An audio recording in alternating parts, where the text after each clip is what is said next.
In 2022, we celebrate 130 years of HBCU football. On December 27th, 1892, Livingstone and Biddle College, now known as Johnson C. Smith University, played in Salisbury, North Carolina, with Biddle winning 5-0.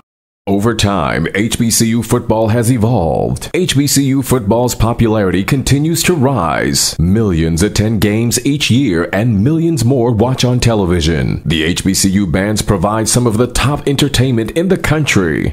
Over that time, some of the best players to ever play in the National Football League played at HBCUs.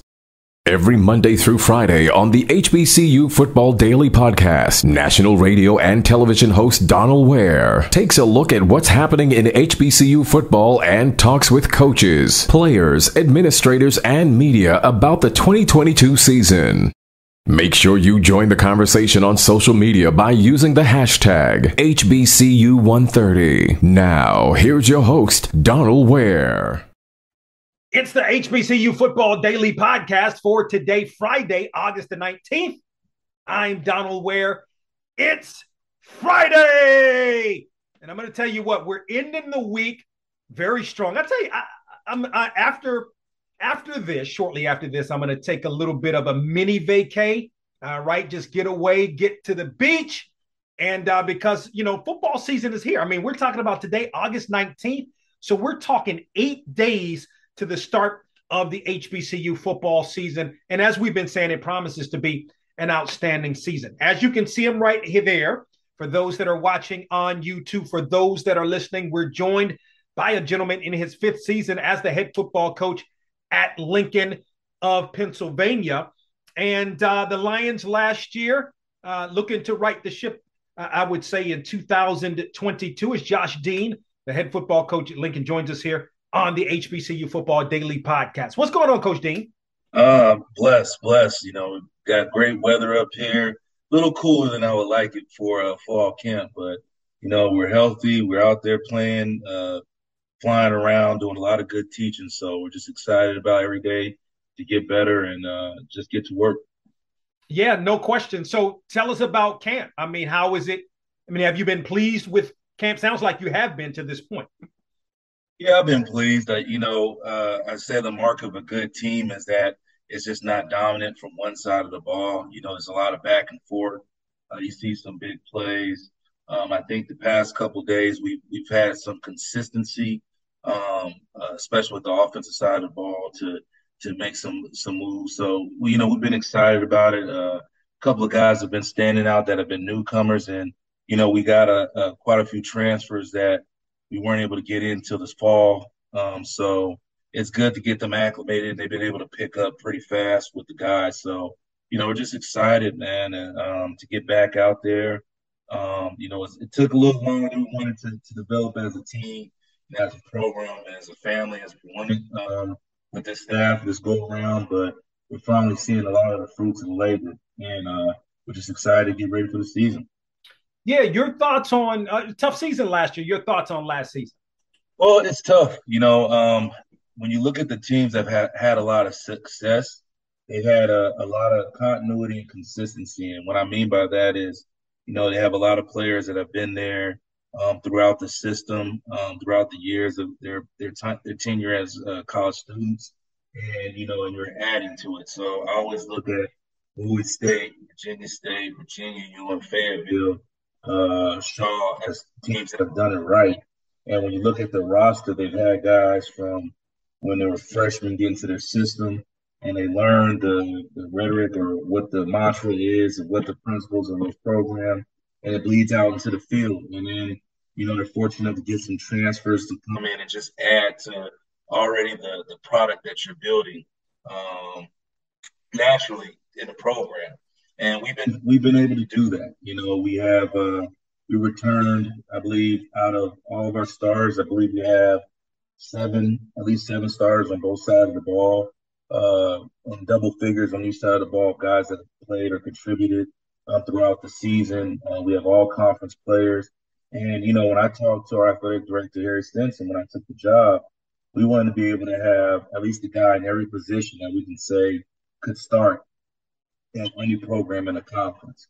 And I really feel like we've done that. And, we've seen the individual talent start to spread out in our program. But, what I'm more proud of is that as a collective, we've been playing well, and we've been really getting tight as a family, as a core off the field as well. So it's just been, less than 10 days, less than 2 weeks. But we made so many strides as in that aspect that is shown on the field. So I couldn't be more excited about the season and more excited about the development and the growth of our program.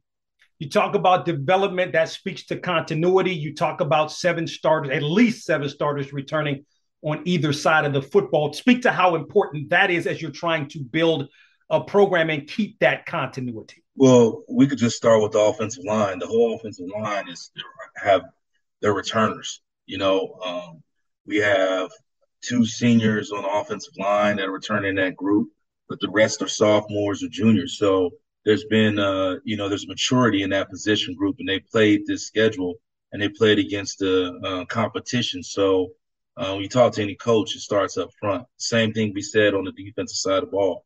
Up front, they're returners. There's guys that have had a lot of success defensively. You got Derek McCoy and Malik Malloy and Derek Sterling, all guys that have played valuable time for us defensively.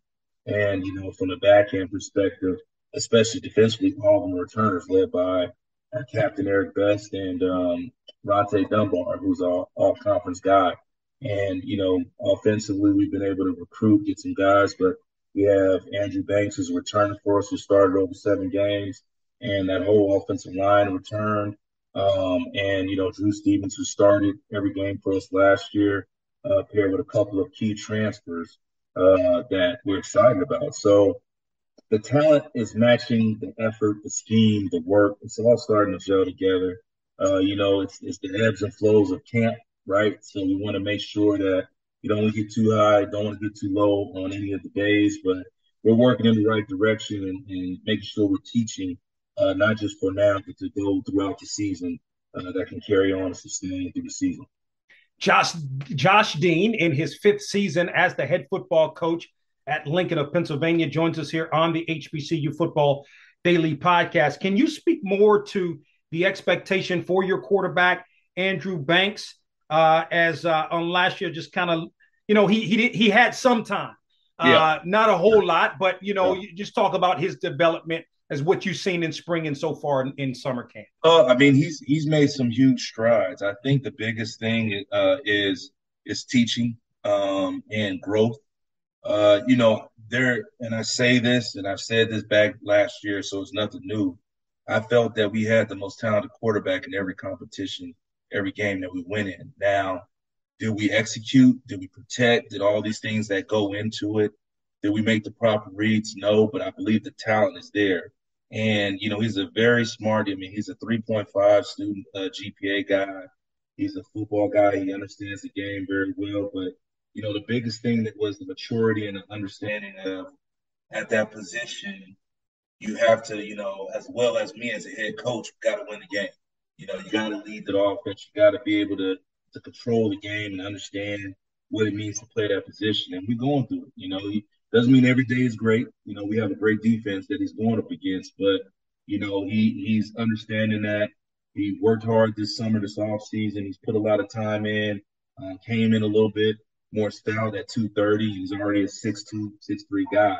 So, we in our conference, we believe that he can do what we need him to do and control that pace. The biggest thing too is the weapons that we surround around him. We were able to go out, get a couple of guys that we felt were dynamic at the receiver position. We're very deep at the running back position with a lot of talent. So, and the offensive line is a returning group. So it's I had this meeting, as most coaches do when they do their exit interviews after spring ball. I could have said 30 to 40 times that you're a third-year sophomore. You're a third-year sophomore. You're a third-year sophomore. Obviously, because of the pandemic and that these guys were able to get experience, but we were able to retain all these guys. We returned as a whole maybe 65 players from the team last year. So when you look at that and you just, we brought in about 95 total. So the biggest thing was making sure these guys learn how to play and play more to their strengths and offensively, schematically wise. And Coach Tom Manley has done a great job with that. Our new offensive coordinator. It just plays to the strengths of the QB, and it's really going to unlock him a little bit and allow him to be the player that we know he can be. So we're excited about it. We want to protect him, obviously, but a guy with his potential, we expect big things for him. Yeah, you mentioned being deep at the running back position. Speak to some of those guys who are going to sort of carry the load for you in 2022. Well, we returned two of our top rushers, and funny enough, they became our top rushers towards the end of the season when they made position changes. Sam Jordan, who had a big game against in our homecoming game against Elizabeth City, as well as Davon Allen.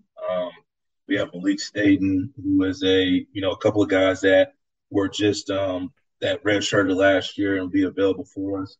Malik Staten's a big back for us, about 6'2", 220. And we got a couple other younger guys that's coming in that have a lot of talent and a lot of speed. So, we were able to return those guys. We're able to get it's no secret Damir Triplet outside at the wide receiver position, who was an all-conference guy that transferred to Towson after his freshman year and was able to transfer back to us. So we're excited about him coming to us, and we got a couple other transfers from the PSAC that are going to make a great contribution to what we do. So along with Drew Stevens. So we have some guys there weapons that we're highly optimistic about how they're going to make a contribution to this offense. You mentioned let's shift to the defense, and you mentioned Ronte Dunbar, who's all conference. Yeah. Speak to him, the leadership that he's going to provide, and then some of the other guys that are going to step up for you. Yeah, we have Ronte Dunbar. Obviously, everybody knows him in the conference, all conference guy. I believe probably the best corner in this region beyond this conference. He's a quiet guy. He just comes to work. He runs. He does everything he's supposed to do. He's not a big talker. Eric Best, who's our return safety, when he started picking up, he got hurt later on in the year, but he's more of our vocal leader throughout the team. And so he does a great job with that. And, also Kentrell Pierce and Caleb McGray, both guys that have played a lot of opportunity, played a lot of ball for us, will play opposite of Dunbar. Defensively, we talked about the D-line with McCoy and Sterling and Malloy, but in the linebacker position, we also returned all-conference player, Mekhi Beasley, who was on the all-rookie team. And we expect big things with him. And we have a veteran, Michael Johnson, who's, he's a 6-year senior for us. So that touches back into when we talk about that veteran mindset, that veteran leadership that we have on that side of the ball. And we got a couple of guys that are going to be dynamic for us in Kai Gray, who's a Division I transfer, and we have Jahad Green, who redshirted for us this past year, had high hopes. He was the Dunbar before we thought we had Dunbar. So we're excited about the group that we have on that side. I mean, it's very, very, very talented, very long, speed group, and Coach McCray is our secondary coach, and Coach Turner, who's our defensive coordinator, done a great job of molding that group and trying to build and improve, not stay pat for the success we had as a defense, but try to grow to become more, overall as a team, we want to be more complementary, but obviously the defense has led the way for us, and we expect them to still continue to lead that charge. I apologize if I'm pronouncing his name wrong. Akili Laudette. Yeah. Your punter. So all conference guy, one of the best, in the nation in terms of punting, is going to give you, be able to help flip that field for you. Yeah. I mean, he's a great talent, and he does a lot for us. Obviously, it goes into the other 10. I say the other 10 will make any one individual that great. He does a lot as far as with a strong leg, but we have a couple other guys that we feel that are going to come in and help contribute to that group with his leadership. Him being an older guy, but he has a strong, hell of a leg. Was fortunate enough to get the All Conference, All American nod. So he has a bright future ahead of him. But it won't make no sense if we can't cover and do all the stuff we need for him to be able to execute what he does. So we're excited about that aspect as well. I mean, for some it's different, like in terms of home and on the road. And I look at your schedule. Sometimes, coaches say, hey, it's good to be on the road. Sometimes it's better to be at home. You can sleep in your own bed, that type of thing. But for you, four of your first 5 games on the road, how much of a challenge is that? Do you relish that? For us, it's and we tap into that experience, right? Last year, fortunately and unfortunately, we're getting a new turf put into our stadium, a new turf, new track. So we had to go play about 30 minutes at Coatesville High School. We're very gracious for that. But that felt like 11 away games or 10 away games. So, fortunately, unfortunately, we've had a lot of experience playing on the road. But fortunately, our guys have they've grown a little tougher and have a little experience with that. 2 of those games, are virtual. We get to leave from here. We open up with Delaware State up at Dell State. So we'll be going right up the road. That's about a 50-minute bus ride for us. Obviously, in the end of the year, we play against Bowie State. That's the same thing, a little bit over an hour and a half travel time. So, we don't really consider those true away games. But, fortunate enough, we made the trips to Carolina.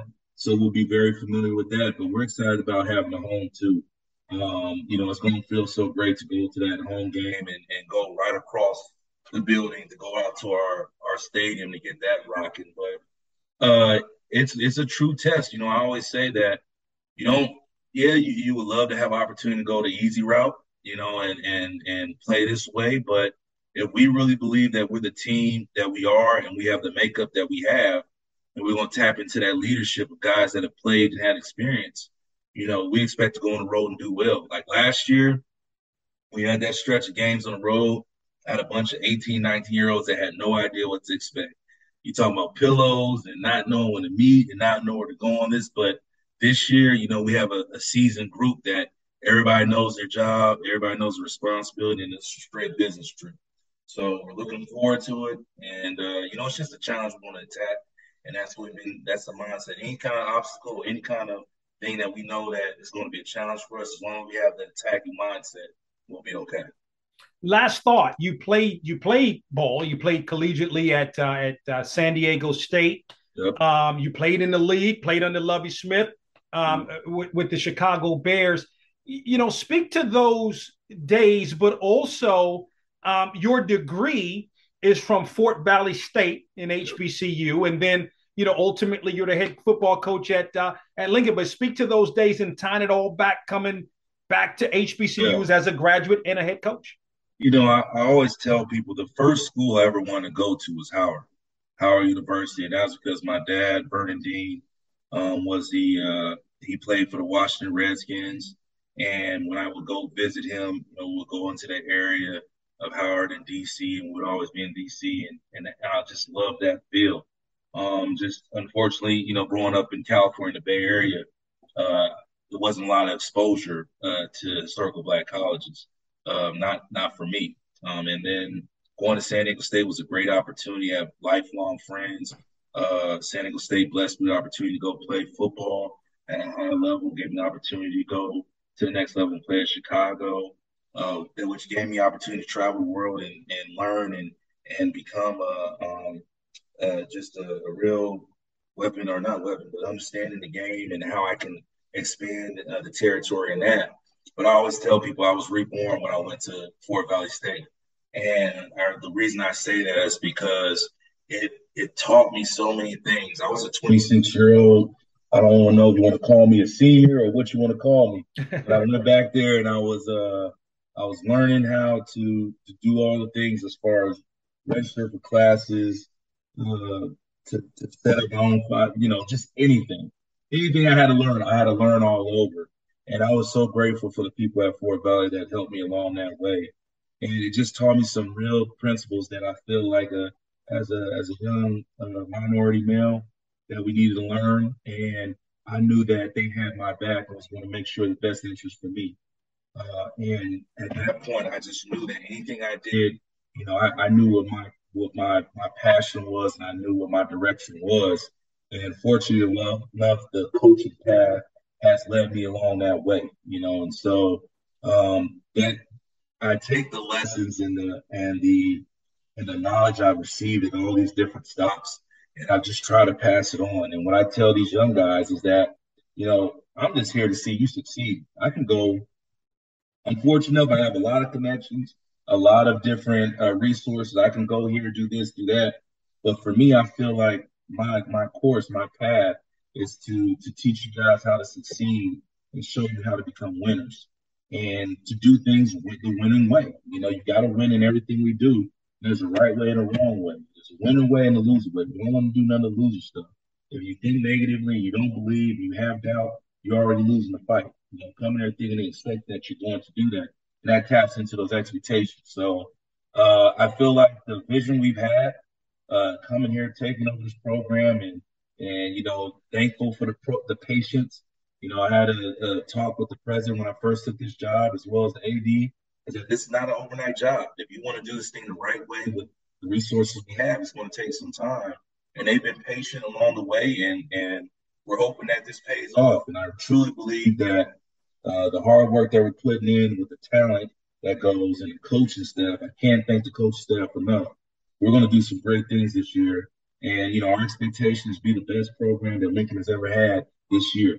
And it's going to keep going because if we do what we're supposed to do, the seniors here will have won the most games as a Lincoln Lion in the past 50, 60 years, probably in the program. And we want that to keep building with each class that comes in. The freshman class here now, we want them to leave as winning the most winning class at Lincoln University with the football program. So we laid down the foundation. Now it's just to keep building, keep rocking. And we think we're doing things the right way here, the Lion way. The Lions opened the season on Saturday, September 3rd, on the road at Delaware State, again in his 5th season as the head football coach of Lincoln of Pennsylvania is Josh Dean, who joins us here on the HBCU Football Daily Podcast. Coach Dean, great to catch up with you. Appreciate the time. Right. Good luck to you and the Lions this season. Thank you, guys. Appreciate it. We hope you enjoyed this episode of the HBCU Football Daily Podcast. You can also listen to the podcast at boxtorow.com, iHeartMedia, or wherever you get your podcasts. Don't forget to get your HBCU football fix on Box to Row with Donal Ware each weekend on the radio station near you, and on SiriusXM on HBCU, Channel 142, and on ESPNU Radio on SiriusXM, Channel 84. Follow us on Twitter and Instagram at Box to Row for the latest in HBCU football, and don't forget to tell a friend.